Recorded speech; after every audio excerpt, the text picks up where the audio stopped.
राजा मेरे पास भी मेरे साथ हैं, राजा मोहसिन एजाज मेरे साथ हैं, लेकिन टेलीफोन लाइन पर मेरे साथ हैं इमरान रियाज।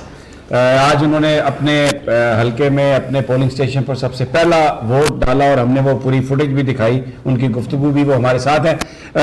अस्सलाम वालेकुम इमरान। वालेकुम सलाम समी भाई। इमरान, माशाल्लाह आप पूरे पाकिस्तान में लोग, जो आपने स्ट्रगल की, जो आपने कोशिश की उस तब्दीली के लिए जिसके लिए लोग आज इंतजार कर रहे थे वोट डालने का, और पूरा उसमें आप शामिल रहे, तो जब आपने वोट डाला और वहां पर गए, लोगों से बात हुई, तो क्या आपकी फीलिंग्स क्या थी? If you want to share with us what was going through your mind?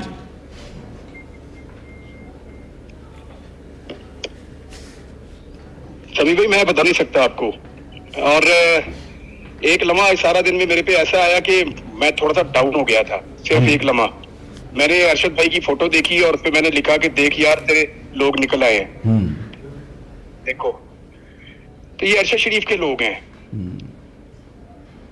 ये निकले वोट डालने के लिए ना। वो एक लम्हा था, मैं थोड़ा सा डाउन भी हो गया था आज। तो अल्लाह ताला का शुक्र है पाकिस्तानी कौम मायूस नहीं हुई। सभी भाई याद है हम थोड़ा सा पहले बैठे हुए तो हम ये बात कर रहे थे कि लोग बहुत मायूस हो गए हैं, लोगों को डिस्करेज किया जा रहा है, लोगों के दिलों में वसवसे डाले जा रहे हैं, उन्हें जो है वो ये कहा जा रहा है कि बंदे बिक जाएंगे, बल्ला छीन लिया, इमरान खान कभी बाहर नहीं आएगा, क्रॉस लग चुका है, पता नहीं क्या कुछ लोगों से कहा गया। लेकिन पाकिस्तानी कौम ने निकलकर कमाल कर दिया आज। यानी जो पोलिंग स्टेशन का स्टाफ है, उन्होंने कहा जी, उनमें कुछ ऐसे सीनियर लोग थे, उन्होंने कहा जी हम 90 से काम कर रहे हैं, हमारी हर इलेक्शन में ड्यूटी लगती है, हमने पाकिस्तान के अंदर पब्लिक को ऐसे निकलते हुए अपनी जिंदगी में कभी नहीं देखा। ये वो क्लियर नहीं कह रहे कि हमने ये मनाजिर खुद नहीं देखे कभी जिंदगी में, ये क्या हो रहा है इस मुल्क के अंदर। भाईजान डीएचए में जहां 12 बजे से पहले लोग पोलिंग स्टेशन पे नहीं आते थे, वहां सुबह 7:30 बजे भाईजान लंबी लंबी कितारें लगी हुई थी, बहुत लंबी लंबी कितारें, हजारों लोग खड़े हुए थे। जो रास्ते बंद कर दिए गए थे कि गाड़ी आगे नहीं जा सकती, लोग वहां से पैदल गए और जाके फैमिली के साथ वोट डाल रहे हैं। मैं आपको लाहौर की सिचुएशन इस वक्त जो मैं फिर के आया हूँ बता देता हूँ। मैं दोबारा जा रहा हूँ एक राउंड लेने। सलमान अकरम राजा वो क्लियर कर चुके हैं अपनी सीट, और मुसीबत डाल दी है ख्वाजा साद रफीक को खोसा साहब ने और डीएचए के लोगों ने और सराउंडिंग के लोगों ने। ये एक यहाँ पे जमीर अहमद जेडू साहब हैं, आप शायद नहीं जानते होंगे अभी इतना ज्यादा उनको, वो एक लॉयर है, इसने मुसीबत डाली हुई है और इसको बहुत वोट कास्ट हो रहा है, बहुत ज्यादा, जमीर अहमद जेडू को।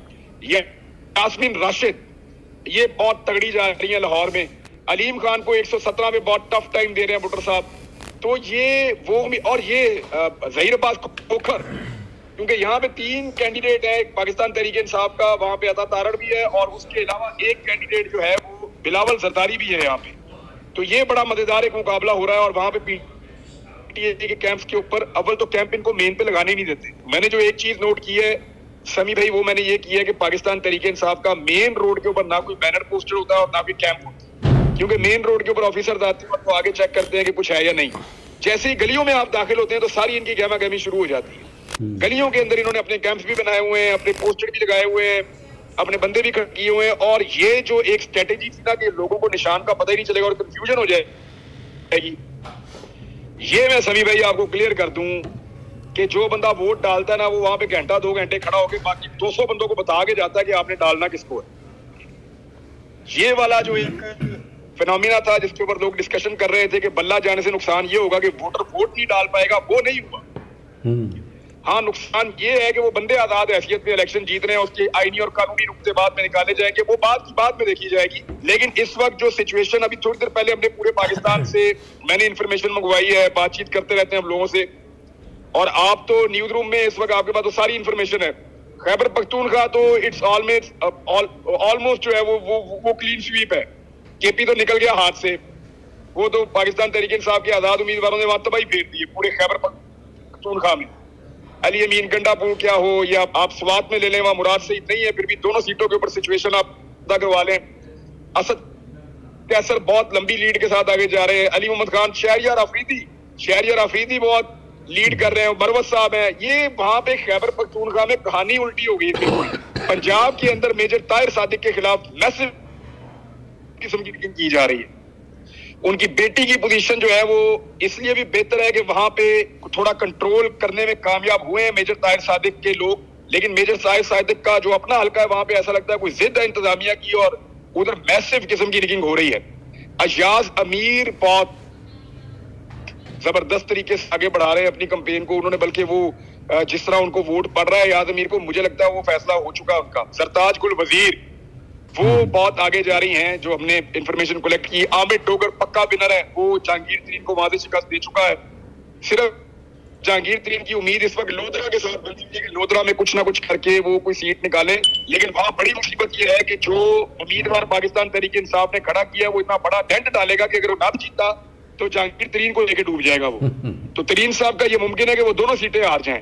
यहाँ लाहौर में ये हुआ,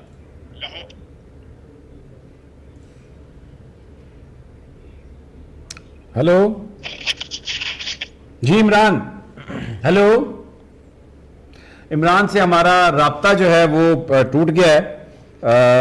किसी वजह से मैं कोशिश करता हूं कि दोबारा उनसे हमारी कॉल मिल जाए। बड़ी इंपॉर्टेंट वो बात कर रहे थे और जिसमें उन्होंने बताया कि वो पूरा जो हल्का है उसको उन्होंने देखा है और पूरे पाकिस्तान से उनके पास इंफॉर्मेशन है और बड़ा एक कोशिश मैं कर रहा हूँ, कॉल कर रहा हूँ अगर मिल जाए तो, लेकिन शायद वो कोई राब्ता उनका टूट गया। बहरहाल इस वक्त यहाँ पर मेरे साथ मोहसिन एजाज साहब भी हैं और जनाब राजा आमिर अब्बास भी हैं। तो राजा साहब अगर आप इजाज़त दें तो मोहसिन घूम फिर के आया। मोहसिन आप सारा दिन रहे हैं हल्के में, तो क्या इस्लामाबाद में आपने क्या देखा, क्या हो रहा है? देखें, मैंने जो इस्लामाबाद में इस दफ़ा इलेक्शन के मनाजिर देखे हैं वो टोटली मुख्तलिफ हैं। जो एक ट्रेडिशनली पाकिस्तान में जिस तरीके का एक इलेक्शन हुआ करता था, मैंने इस दफ़ा मुख्तलिफ ये देखा है समी साहब कि मैंने देखा कि लोगों ने अपने घरों के अंदर बगैर किसी बैनर के, बगैर किसी स्टिकर के, बगैर किसी पैनाफ्लेक्स के बिल्कुल ऐसे कैंप्स लगाए हैं कि ये पता ही नहीं चलता कि कौन सी पॉलिटिकल पार्टी का कैंप है। इसकी वजूहात आप मेरे से ज़्यादा बेहतर जानते हैं कि ऐसा क्यों किया गया। लेकिन इसके साथ एक मुख्तलिफ चीज़ हमने देखा कि आमतौर पर इंतखाबात में वो एक जो बिरयानी कल्चर, देखो जब 12-1 बजे का टाइम होता था तो फ़ज़ा में जहाँ पे इलेक्शन होता था बिरयानी की खुशबुएँ चल पड़ती थी। इस दफ़ा लोगों ने ये देगों का रुख नहीं किया। मैं अभी एक हल्के से होके आ रहा हूँ इस्लामाबाद के NA 47 से।